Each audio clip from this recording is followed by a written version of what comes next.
Et si le vrai problème de Manchester United n'avait jamais été les joueurs? Et si, pendant toutes ces années, le club cherchait des solutions compliquées, alors que la réponse était simple? Un homme discret, un homme calme, un homme que presque personne ne voyait comme un sauveur. Michael Carrick, pas une superstar des bancs de touche, pas un entraîneur médiatique, mais pourtant, celui qui a réussi à redonner une âme à l'un des clubs les plus instables du football moderne. Aujourd'hui, tu vas découvrir comment il a transformé Manchester United en silence, sans bruit, mais avec une efficacité redoutable. Avant de continuer, abonne-toi maintenant parce que ce genre d'analyse profonde peut littéralement changer ta façon de voir le football. Depuis le départ de Sir Alex Ferguson, Manchester United n'était plus une institution, mais une énigme. Un club perdu entre son passé glorieux et un présent instable. Chaque saison apportait son lot d'espoir, puis de déception. Les entraîneurs arrivaient avec des idées différentes, des philosophies opposées, des systèmes incompatibles. Et à chaque fois, le même scénario se répétait. Un début prometteur, une perte de contrôle, puis un effondrement.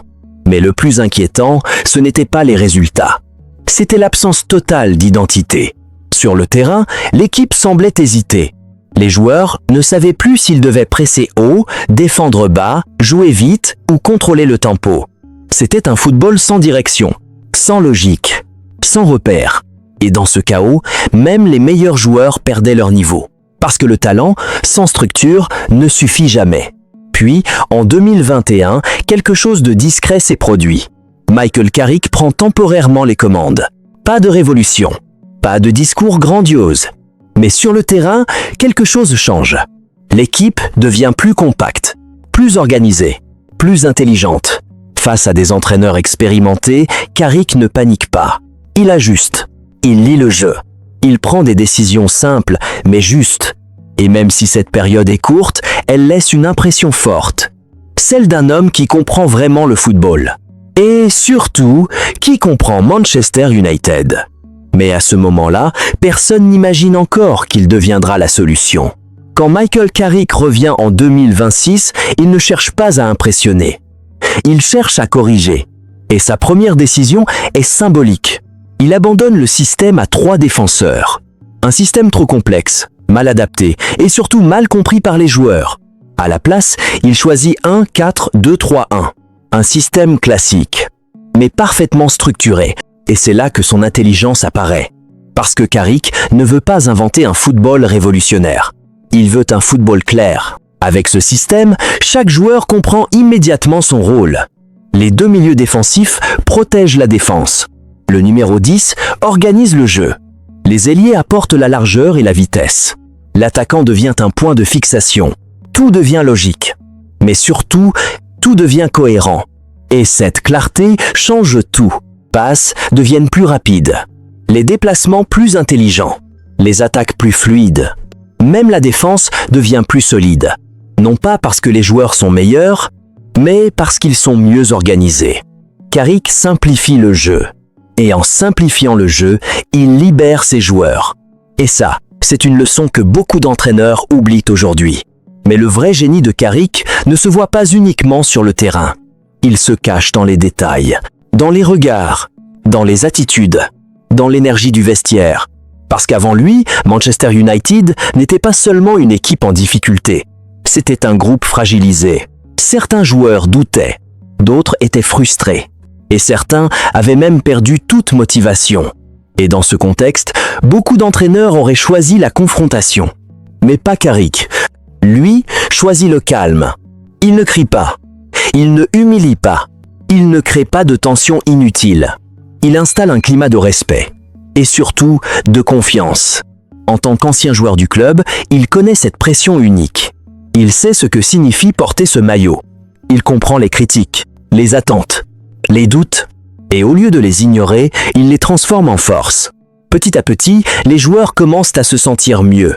Ils osent plus. Ils prennent plus d'initiative. Ils retrouvent du plaisir. Et ce changement est invisible pour beaucoup. Mais il est fondamental. Parce qu'une équipe ne gagne pas seulement avec des tactiques. Elle gagne avec un état d'esprit. Et Carrick reconstruit cet état d'esprit. Sans bruit, sans ego, mais avec une efficacité redoutable. Et forcément, quand la structure et la confiance reviennent, les joueurs se transforment. Prenons Bryan Mbeumo. Avant, il devait défendre, courir partout, se sacrifier. Aujourd'hui, Carrick lui donne une mission claire, attaquer. Et cette liberté change tout. Il devient plus explosif, plus direct, plus décisif. Il ne subit plus le jeu, il le provoque. Matheus Cunha, lui, est utilisé différemment.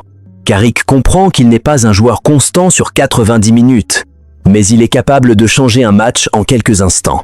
Alors, il l'utilise comme une arme stratégique. Et à chaque entrée, Cunha apporte quelque chose de nouveau.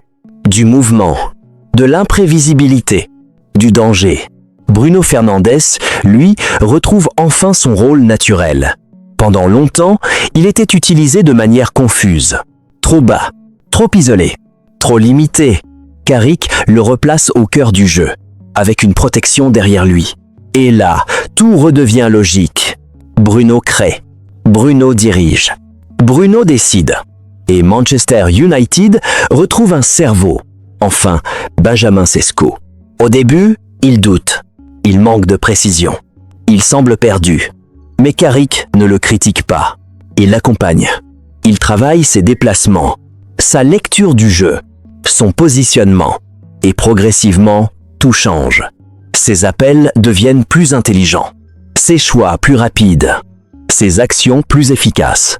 Il ne court plus au hasard, il attaque les bons espaces. Et c'est ce qui fait la différence entre un joueur moyen et un grand attaquant. Alors au final, pourquoi Michael Carrick réussit là où tant d'autres ont échoué? Parce qu'il ne cherche pas à être extraordinaire.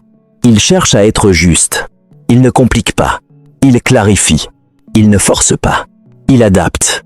Il ne détruit pas. Il construit. Dans un monde du football rempli d'ego, de pression et de décisions précipitées, Carrick apporte quelque chose de rare.